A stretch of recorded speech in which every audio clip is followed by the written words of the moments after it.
Selamat siang Tribuners. Saya sekarang berada di kediaman Majen TNI Purnawirawan Julius Silvanus Lumba di Kota Serang, Provinsi Banten. Beliau adalah Ketua Umum DPP Perhimpunan Masyarakat Toraja Indonesia. Kita berada di kediaman yang cukup asri dan menyenangkan. Langsung saja kita sapa beliau di tengah kesibukan beliau bisa menerima kunjungan Tribun Banten. Selamat siang Pak Jenderal. Selamat siang Mas Ageng. Sehat-sehat. Sehat, alhamdulillah. Nah, Tuhan. Lagi sibuk apa nih, Jenderal? Kita lagi santai nih. Lagi santai. Terima kasih kunjungannya. Terima kasih sudah menerima kami Jenderal dengan kesibukan Jenderal nih. Nah, Jenderal sebagai Ketua PMTI ya, periode 2021-2026 ya Jenderal. Iya, betul. Nah, kira-kira mau ngapain nih Jenderal sebagai Ketua PMTI Jenderal? Aduh, terima kasih ya Mas Ageng ya, dengan teman-teman Tribun Banten ya. Untuk diketahui dulu lah, saya ini rumah saya. Ya. Domisili saya di sini memang. Jadi, tetapi aktivitas saya lebih banyak di Jakarta. Lebih banyak di Jakarta ya. Dari Jakarta, kemudian di sini keluarga ya tinggal di sini. Anak-anak juga tersebar sebenarnya. Saya punya anak 3, 1 di Jakarta, ya 1 di sini, 1 sudah berkeluarga di rumah masing-masing. Ya. Jadi saya sangat senang ya Tribun hadir di kediaman kami. Sangat terhormat ini atas kunjungan ini Mas Agung. Sudah lama tinggal di Serang? Saya dulu di Kopassus. Oh, di Kopassus ya? Di grup 1, Letnan 2 saya di situ. Ya, Letnan 2 di situ, sampai orang kedua di Kopassus grup 1 ya. Sehingga saya sudah cocok dengan Kota Serang. Lingkungan yang ramah ya. Dan saya pikir tempat saya menjadi pensiunan cocok lah di sini. Menghabiskan hari tua di Menghabiskan hari tua. Itu.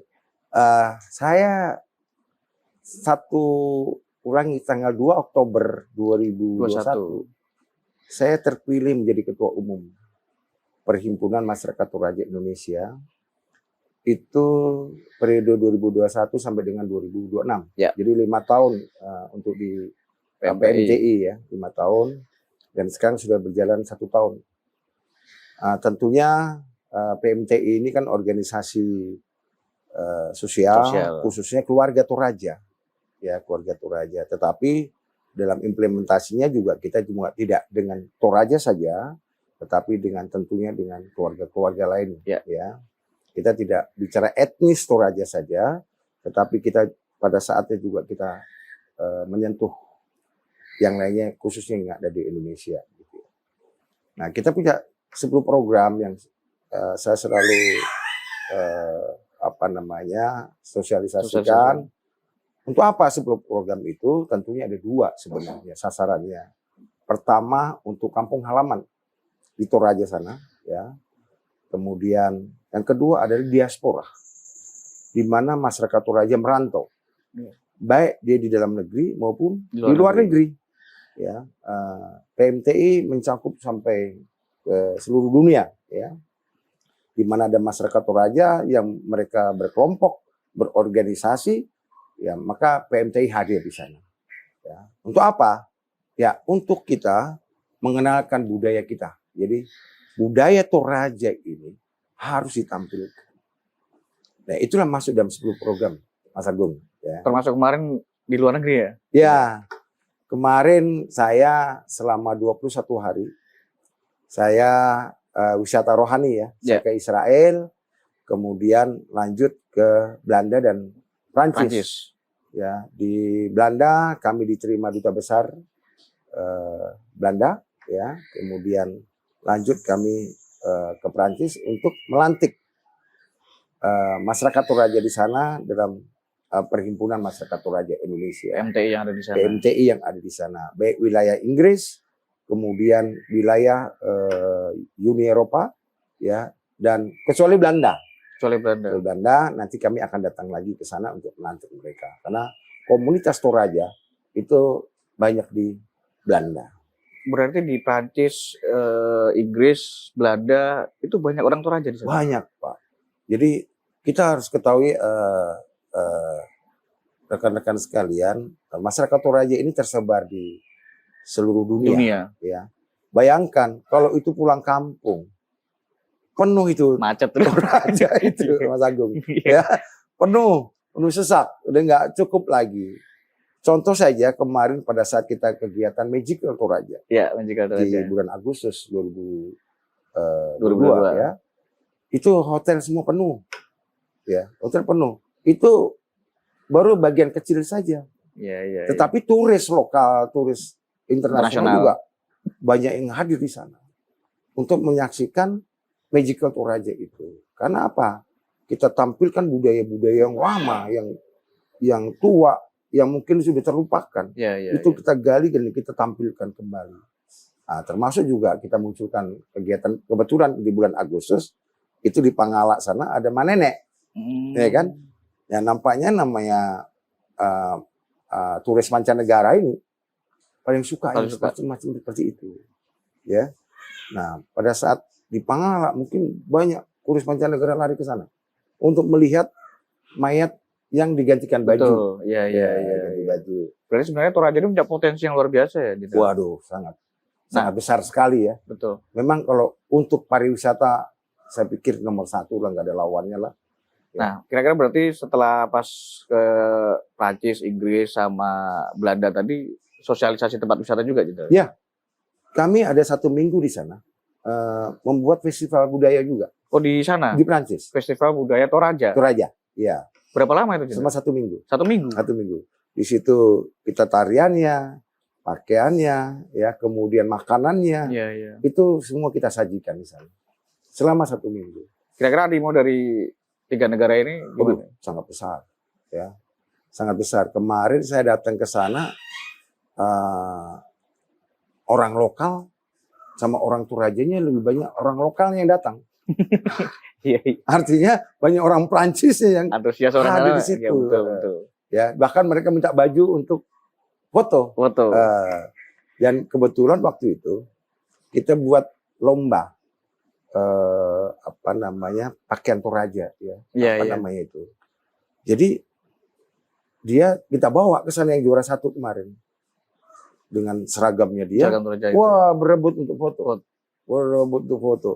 Itu sangat sekali, seninya sangat tinggi, ya. Kemudian nilai tuanya itu memang muncul, tetapi dimunculkan di hari ini ketuaannya itu menjadi seni yang sangat tinggi. Itu yang bisa kita jual. Toraja kita. Gitu.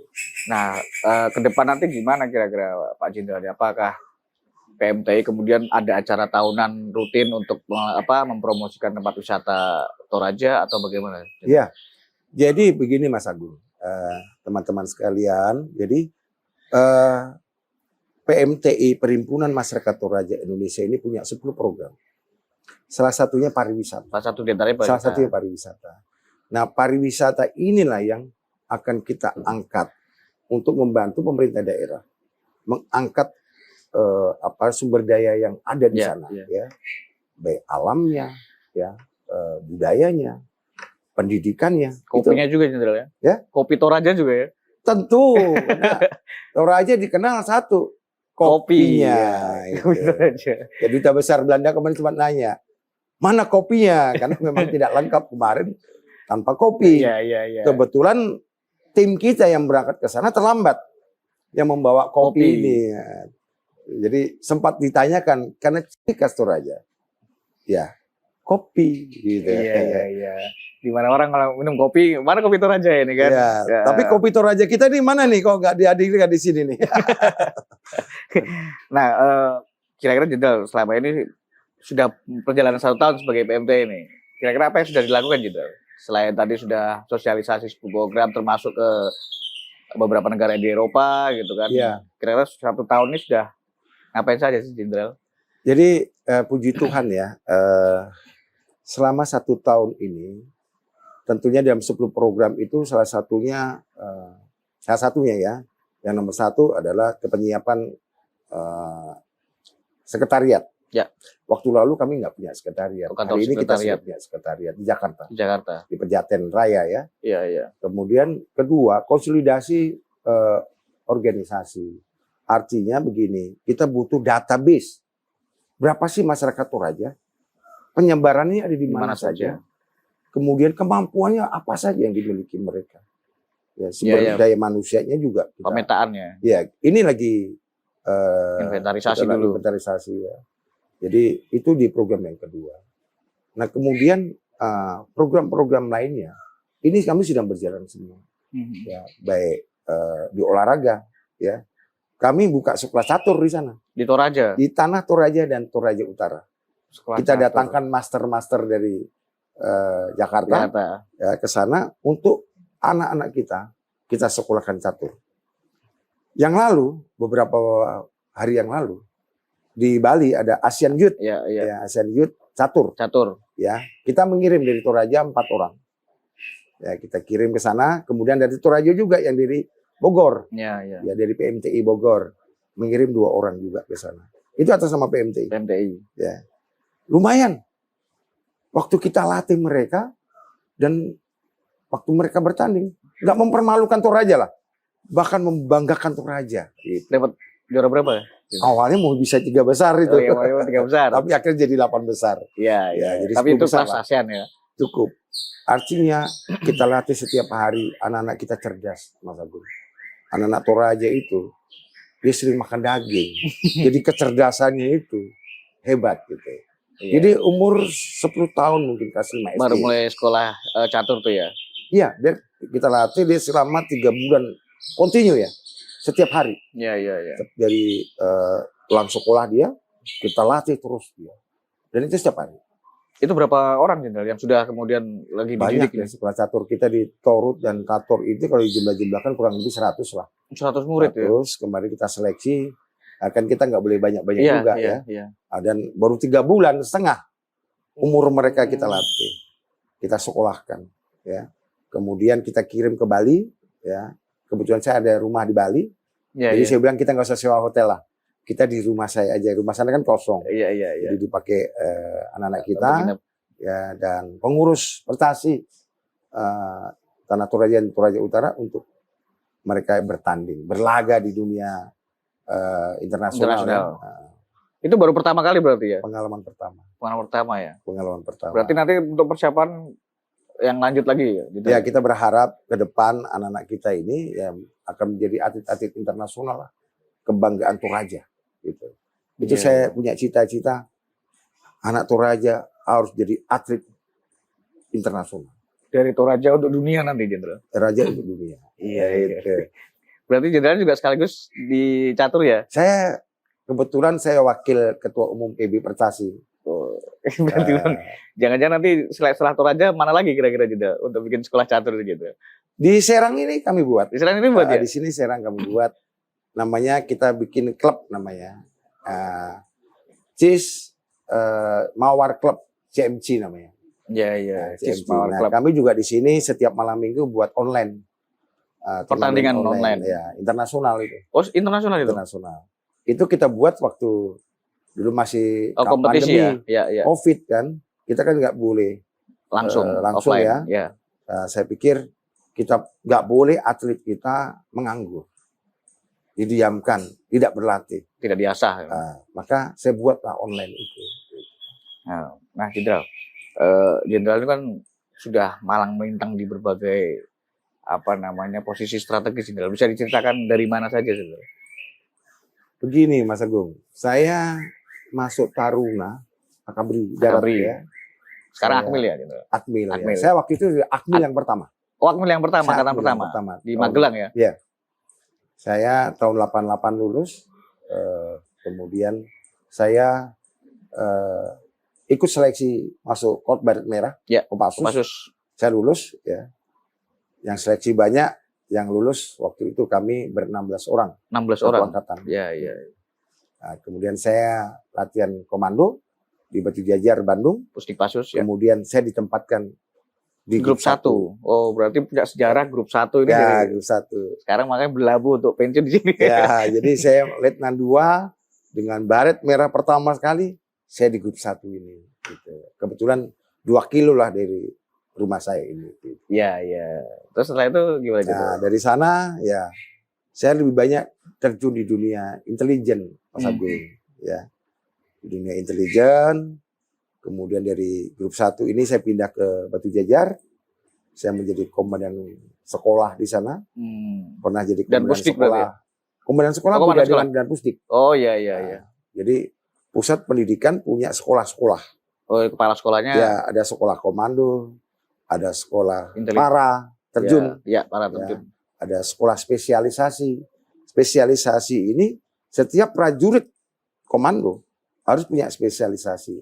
Contohnya Debaduk, ya, Daki Serbu, Ya ya. kesehatan, peledak, ya, dan macam-macam lainnya lah. Betul. Ya, dia harus punya spesialisasi. Saya komandan sekolahnya waktu itu. Nah, dari sana saya menjadi komandan sekolah Sandi Yuda. Berapa lama itu di Pusdikpasus, Jenderal? Saya cukup lama, 12 tahunan mungkin ya. Di Pusdikpasus. 12 Jadi kepala tahun. sekolah itu. Ganti-ganti kan? Iya iya iya iya. Ganti-ganti jabatan. 12 tahun. Setelah itu ke Nah, dari sana saya ditarik menjadi komandan batalion. Balik lagi ke Serang. di Serang ini. Di sini. Batalion yang di grup 1 Di ini. grup 1. Ya, Di grup 1 kan punya 3 batalion. Sekarang sudah 4 batalion ya. di Bogor. Nah, Di Bogor ada ya? Bogor termasuk Iya. batalion 14. Batalion 14. Tapi di zaman saya dulu hanya 2 batalion. Hmm. Grup 1 hanya batalion 11 dan batalion 12. Nah, saya ke sini, tetapi begitu reorganisasi, ada 1 batalion lagi waktu itu, 13. Ditambah, ya. Saya Danjon 13. Dan yang 13. 13 grup 1 Kopassus. Dari situ saya loncat, Mas Agung. Jadi wakil asisten intelijen Kopassus. Di ini, Di Cijantung, di Jantung, ya. di Makopassus. Kopassus. Jadi komandan batalion, saya langsung jadi wakil asisten intelijen. Nah, dari sana saya pindah ke Sesquad. Bandung. Ulangi, dari sana saya jadi wakil komandan grup lagi di sini. Oh, di grup 1. Grup 1 Serang. lagi. Ya, Di ya. grup 1. Berapa lama di sini? Ya. 1 tahun setengah lah. Komandan grup ya. Komandan grup. Dari situ baru saya pindah jadi Di dosen. Jantung. Dosen Sesquad. Oh, di Sesquad Bandung. Ya, jadi ya, ya. UAS Intel, wakil komandan grup, baru dosen Sesquad. Dosen Terakhir Sesquad. berarti pensiun di Mayor Jenderal. Ya, dari sana baru saya masuk Badan Intelijen Negara. Iya, iya. Ya, masuk BIN, Masuk BIN. saya menjadi kepala BIN daerah Kabinda. Provinsi Kepulauan Riau. Oh. Di Batam sana. Ya, Di ya. Batam. Kemudian dari sana saya menjadi komandan Korem. Nah, ini foto Oh, di Papua. di Papua. Saya komandan Korem. Tahun berapa Jenderal waktu itu? Ini 2018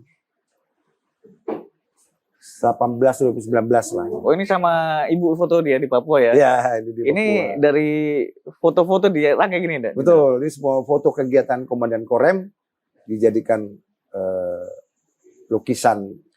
Jadi lukisan saya ini foto-foto kegiatan saya. Iya, iya, iya. Terakhir di Andrem ini. Nah, dari sini baru saya menjadi kepala Badan Instalasi Strategis Pertahanan. Oh ya, Kementerian Pertahanan. Kementerian Pertahanan ya. Iya, iya, iya. Terakhir di situ Nah, Jenderal. baru saya pensiun. dari Pensiun. situ. Nah, Jenderal, dari sekian banyak posisi dan pengalaman tadi kira-kira yang tidak terlupakan di mana, Jenderal? Saya ini pasukan khusus, Mas Agung. Ya, saya banyak tugas ya. Ya. Saya bersyukur TNI khususnya Kopassus ya Siap. memberi tanggung jawab saya yang cukup besar, ya memberi ruang dan waktu untuk saya banyak tugas. Ya. Memang saya lemah di pendidikan, lemah di sekolah saya. Saya lebih banyak di lapangan daripada mengenyam pendidikan. Tapi itu saya bersyukuri karena kita ini kan prajurit. Iya, iya. Ya. Pengalaman operasi itu nomor 1 untuk prajurit, baru pendidikan. Pendidikan. Ya, begitu. Jadi ya saya banyak yang nggak bisa terlupakan. Tapi ada yang satu yang mungkin untuk prajurit ya, untuk prajurit. Yap. Saya punya pengalaman hilang di Papua. Hilang di Papua. Hilang di Papua. Pak Jenderal. Saya. Jadi waktu itu kita ada tugas ya untuk mengevakuasi salah satu prajurit yang ya Jadi korban. ya. Di perjalanan itu anak buah saya hanyut gitu. Hanyut ke bawah sungai. Iya, iya. Ya. Kemudian saya menolong Itu di Papua mana kira-kira? di daerah Akimuga sana di. Oh, gitu. Kalau kita tahu Tembagapura, Tembagapura Freeport ya, Timika ya. saya masih lagi jauh lagi dari 100 kilo dari situ lah. Itu ada Arum Jeram lah itu sungai. Berapa orang tuh waktu itu Jenderal? Saya sempat 21 hari hilang gitu. Jenderal itu Iya, sendiri. sendiri. Tapi anggota saya saya berduka cita sekali. Dia hilang, nggak bisa tertolong. Oh. Tapi sempat ditemukan lah mayat. Iya, ya jenazahnya ditemukan ya, Mas. Ya, saya terbawa arus jauh sekali. Tapi 21 hari itu Jenderal kemana kira-kira? Saya tidak makan. Hah? Saya tidak makan, dan nyari mayat dan pulang karena terlalu jauh jaraknya. Itu Jenderal sendiri menyusuri itu Iya. cari jenazah korban tadi ya? Kami bersepuluh, satu hanyut, dan saya yang mengejar, kami terpisah lah. Terpisah. Selama 21 hari itu, 3 21 minggu hari. Jenderal. Tidak makan. Di hutan itu? Iya. Sendirian? Lihatnya di media sosial ada itu. Saya nggak tahu siapa yang memasukkan. Ya. Iya. Itu muncul itu nama saya di situ. Nah, nggak makan selama 3 minggu itu bagaimana bisa bertahan gitu? Kami dilatih itu. Iya. Kopassus dilatih. Ya, saya pikir semua prajurit dilatih untuk survival. Ya. Tapi bawa ransum itu tapi Nggak ada. nggak ada ransum ya? Nggak ada. Senjata juga nggak bawa. Terus akhirnya bisa kembali lagi gimana Jenderal? Ya, kan kita punya ilmunya. punya apa namanya, pelatihannya. ya. Iya. Kita bagaimana di medan tertutup, bagaimana kita tahu arah gitu ya. Iya, di hutan, di belantara Ya, seperti itu. dan kita bisa membaca medan gitu ya. Medan itu apa namanya, kondisi geografi di situlah gitu. Luar biasa 21 hari di hutan Ya, belantara tetapi sendirian. tetap Tuhan lah yang menjaga saya waktu itu, masih sayang. Iya. Masih sayang. Nah, itu Jenderal, yang nggak terlupakan. itu nggak terlupakan Nggak sampai terlupakan. sekarang. Iya. Itu kira-kira tahun berapa Jenderal? Masih ingat nggak? Saya 94 atau 95 Waktu itu pangkatnya apa Jenderal? kapten. Kapten. Berarti 10 orang nyari yang terlepas Jenderal sendiri ya? Satu hanya Iya, 1 orang. jadi 2. Ya, dapat Jenderal kan? Nah, Oke. jadi 8 orang yang 8 orang yang masih bersama ya. jadi keempat sudah nyebrang, dia yang kelima. Nah, yang kelima ini hilang. Dia nggak bisa berenang ternyata. Iya. Dia nggak bisa berenang sehingga terbawa arus. Baru langsung proses Nah, baru saya pencarian. kejar. Iya. Jadi terpisah tuh, kami berdua hanyut. Ini 4 sudah di seberang, kemudian 4 lagi ada di seberang. Berarti Jenderal waktu terhanyut juga itu prosesnya mengejar tadi yang teman satu yang hilang Iya. tadi ya? Saya kan jago renang. Iya. Saya ini atlet renang, Mas Agung. Atlet renang, atlet catur, renang, atlet iya. tembak semua ya? Iya. Saya kebetulan saya all round. Saya juga free fall juga, penerjun bebas. Iya, itu juga. bebas juga. Iya. Nah, Jenderal, kan dari sekian banyak posisi strategis terus pengalaman tadi, kira-kira itu Jenderal tuh punya rasa, saya karena orang Toraja gitu nggak sih Jenderal? Iya. Iya. Itu sudah mendarah daging ya Mas Agung ya. Karena gini, papi saya ini memang dia tidak pernah mengajari bahasa Toraja. Ya, karena mami saya kan Manado. Oh iya. Tetapi papi saya kan dominan untuk bagaimana kita ikut kumpulan Toraja. Jadi setiap ada arisan Toraja kita kumpul, ada kedukaan Toraja kita kumpul, ada orang kawinan Toraja kita ikut datang kayak gitu. Dari situ kita diajarkan bagaimana kehidupan masyarakat Toraja di perantauan ya. Iya. Karena saya sejak kecil nggak pernah saya injak kampung halaman. Lebih banyak tugas pindah-pindah itu ya. Diajarkan itu kan. Iya. Papi saya kan angkatan udara ya. Angkatan udara ya. TNI AU. Jadi beliau juga sering merantau gitu. Jadi nggak pernah pulang kampung. Penugasan terus itu. Begitu saya jadi tentara apalagi gitu ya. Saya Kopassus mana sempat kita lihat kampung halaman. Tapi hari ini ya puji Tuhan teman-teman PMTI memilih saya untuk menjadi ketuanya. Iya. Untuk menjadi ketuanya. Saya tentunya berterima kasih ya kepada teman-teman PMTI khususnya dan pada umumnya masyarakat Toraja yang memilih saya untuk menjadi ketua umum selama 5 tahun. Dan itu pasti saya akan buktikan bahwa tidak salah lah memilih saya. Memilih Majen ya. Sebenarnya ya. Tidak salah memilih saya. Kenapa? Kita buktikan 1 tahun ini. Ya. Kegiatan PMTI di masa kepemimpinan saya itu berbeda dengan sebelum-sebelumnya. Dan tentunya pasti ada perubahan. Bertahap, bertingkat ya. Mungkin ketua pertama, periode pertama dia sampai di tanggal 3 ya. Yang kemudian pemimpin kedua, ketiga dia sampai tanggal 10. Nah, saya sudah naik tangga terus. Oke, tadi kan ada 10 program PMTI di masa jenderal ya. Kira-kira 1 tahun tadi ada sudah tercapai jenderal atau nanti misalnya masih jangka panjang, jangka pendek gitu? Ya kalau bilang tercapai kita belum bisa mengukur evaluasi karena kita belum laporan tahunan ya. Kalau ya. kita di anggaran dasar rumah tangga kita harus melaporkan apa yang sudah kita lakukan kegiatan itu. Saya nggak bisa menilai, yang menilai nanti tim lah. Gitu. Nah, Jenderal, sebagai PMTI kan tentu saja harus mewakili masyarakat Toraja di pusat nih. Nah, kira-kira ada kesulitan atau kendala nggak dalam perjuangan ini?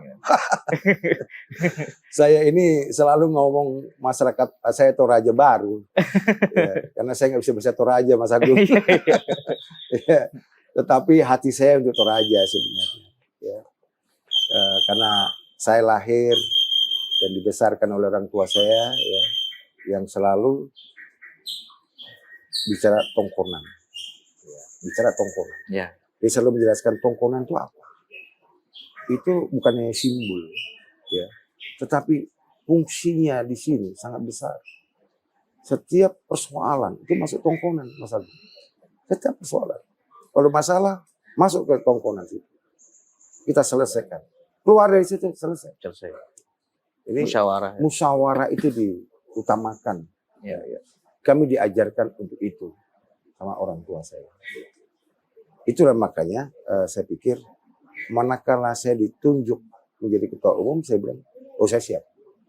Saya siap dan ya kita buktikan ya banyak kegiatan-kegiatan kita yang ada di PMTI yang ada di Toraja ya. Nah, saya berharap juga nanti tanggal 11 Maret 2023. Oh, 11 Maret 2023. 11 Maret 2023 itu ulang tahun Mamasa, Kabupaten Mamasa. Saya sudah sepakat dengan teman-teman untuk membuat kegiatan di Mamasa. Kita beri judul dengan pemerintah daerah. Ya, kita sempat rapatkan. Kita bentuk namanya Mamasa Bangkit. Mamasa Bangkit. Mamasa ini banyak orang Toraja di sana. Dulu dia masuk dalam administrasinya Toraja. Tapi begitu dia bisa menjadi provinsi Sulawesi Barat dan dia menjadi kabupaten tersendiri, nah ini agak hubungan ini agak kurang harmonis ini. Ego administrasi ini sangat rentan ya. Baik tanah Toraja Utara, Mamasa. Tapi PMTI bicaranya adalah Toraja. Kami tidak bicara administrasi. Sehingga nanti kegiatan di Maret di ulang tahun Mamasa. PMTI akan hadir bersama-sama komponen lainnya ya untuk membuat acara Mamasa Bangkit. Itu gerakannya kira-kira apa ya, Jenderal? Mamasa Bangkit ya? Hampir mirip-mirip dengan Magical Toraja. Hampir mirip-mirip ya. Tapi kita menyesuaikan lokal wisdomnya ini yang akan kita kita eksplorasi ya, sehingga itu menjadi potensi pariwisata tentunya. Banyak potensi wisata sebenarnya di Toraja itu. Waduh, banyak sekali Mas Agung. Jauh dari udara aja orang sudah kepingin cepet turun gitu ya, ingin menginjak, ingin melihat, ingin merasakan. Iya, udaranya, aduh sangat segar di sana kan nggak ada pabrik. Tapi kalau Jenderal, potensi wisatanya banyak. Apakah ini sudah dilakukan misalnya pengembangan atau misalnya infrastruktur pendukung kayak misalnya jalan ataupun kemudian akomodasi penginapan gitu? Gimana? Ya, kalau hotel ya cukup bagus lah di sana. Cukup banyak ya. Kemudian infrastruktur. Kemarin saya ngobrol sama gubernur, dinambah lagi jalan. Ngobrol sama gubernur, kami tambah lagi 20 km kalau tidak salah untuk jalan-jalan ke tempat wisata. Kan provinsi ini kan Toraja ini kan mengandalkan dari provinsi juga, gitu ya. Betul. Yang bagaimana bisa menghubungkan kabupaten satu dengan kabupaten lainnya. Nah, kemarin dari gubernur ya kan memperpanjang infrastruktur. Kenapa? Karena itu paling penting. Coba lihat Pak Jokowi, dia hantam semua infrastruktur dulu Ya, supaya tidak ada daerah yang terpencil. betul. Untuk Tidak akses ada yang distribusi terisolasi. dan macam-macam. Iya, itu penting. Kalau kita di sana harus jalan kaki bagaimana orang mau hidup? Betul, Ya. betul. Jadi pengalaman Pak Jokowi ini diterapkan di Toraja sana itu sangat bagus. Hanya kurang memang di Toraja itu jalannya sempit-sempit. Jadi kalau pariwisata membawa bus itu persoalan. Oh, iya, Kan iya. gimana di sana kan jurang-jurang. Betul. Iya kan? Konturnya geografis gunung-gunung ya. Gunung-gunung jadi banyak jurang itu jadi kendala juga Iya, iya. memang. Tetapi ya tentunya dengan infrastruktur yang sudah ada sekarang itu tinggal dijaga ya, dipertahankan dan pemerintah daerah tentunya juga nggak akan diam. Ya. Nggak akan diam untuk bagaimana infrastruktur ini akan mendukung semua kehidupan masyarakatnya di sana. Oke. Nah, Jenderal, terakhir nih, kira-kira PMTI mau dibawa kemana? Jenderal nanti sisa 4 tahun ini mau ngapain? Apakah kemudian nanti ada kepikiran untuk menambah lagi, mencalonkan diri lagi sebagai ketua PMTI atau seperti apa? Atau ada pesan-pesan buat teman-teman di PMTI? Silakan, Jenderal. Harapan saya gini ya, ini kepada masyarakat yang ada di kampung halaman, ya. Mereka jangan tinggal diam. Jangan tinggal diam. Kenapa? Potensi yang ada di sana ini bisa dieksploitasi. Nah, tapi tentunya mereka tidak bisa sendiri. Ya. Pemerintah daerah tidak bisa sendiri. Pemerintah daerah harus mau mengajak kami-kami yang di perantauan ini. Jangan dibiarkan diaspora ya untuk dia diam. Ajak untuk datang ke kampung halaman. Membangun. Undanglah kami.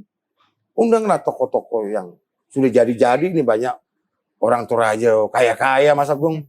Apalagi di luar negeri banyak sekali. Oh, luar negeri banyak itu. Bahkan ada ibu-ibu kemarin waktu di Belanda. Pak Ketum, saya siap membantu. Saya siap menyumbang. Saya siap banyak. Untuk apa? Kampung halaman. Jangan dibiarkan. Pemerintah daerah, percayalah. Ya, kami diaspora ini selalu memikirkan kampung halaman. Supaya kampung halaman kita maju. Ya, kami juga jual Toraja kita ini supaya dikenal pariwisatanya, kopinya, budayanya. Ini yang kita selalu promosikan dimanapun kita berada. Apalagi pengurus PMTI. Ya. Yang saya berharap kepada masyarakat Toraja yang diaspora ya, tentunya promosikan ini dan mari kita bangun kampung halaman kita. Itu apa? Pariwisata nomor 1, pendidikan nomor 2, ya kopi itu yang jangan sampai ciri khas kita hilang. Tergerus lah ya. Saya yakin daerah dan kami yang di diaspora dan di perantauan ini kalau kita bersatu Toraja akan maju. Saya yakin. Berarti nomor 1 pariwisata ya? Pariwisata. Pariwisata ya. Apalagi yang mau diandalkan? Iya, iya. 2 kopi kita. Iya, iya. Karena pariwisata itu kan ada alam, ada budaya, ya. Ya, ini lengkap kami di Toraja. Lengkap. Nggak ada tempat lain yang seindah Toraja lah. Iya. Saya sudah datang kemarin ke Perancis kemana? Saya lihat Toraja. Paling hebat ya. Hebat. Kan dia kan udah pernah tugas ke Papua, kemana-mana. Saya ini sudah kan keliling dunia. sudah keliling dunia. Iya, Tetap Toraja yang paling bagus. Saya ke Amerika juga saya udah pernah. Ya. Udah kemana-mana saya gitu. Iya, iya, iya. Dan saya lihat Toraja paling indah. Ya. Memang akhirnya pengen berbakti ke Toraja dengan sebagai PMTI tadi. Ya, saya tentunya di masa kepemimpinan saya minta teman-teman diaspora ya bersama-sama dengan PMTI, mari kita bersatu, mari kita bantu pemerintah daerah. Tanah Toraja, Toraja Utara, Mamasa. Ya, 3 kabupaten itu untuk apa? Mari bersama-sama kita bangun Toraja kita. Oke, terima kasih banyak Jenderal atas waktunya, kesibukannya. Mas Agung. Semoga selalu sehat Jenderal Terima kasih dan banyak. bisa menjalankan tugas sebagai Ketua Umum PMTI dengan lancar dan dimudahkan. Terima kasih. Terima kasih, Komandan. Terima kasih semua. Itu dia Tribuners wawancara kita bersama Majen TNI Julius Silvanus Lumba, Ketua PMTI, Ketua Umum PMTI yang berada di Kota Serang, Provinsi Banten. Ikuti terus Tribuners. Terima kasih, selamat siang.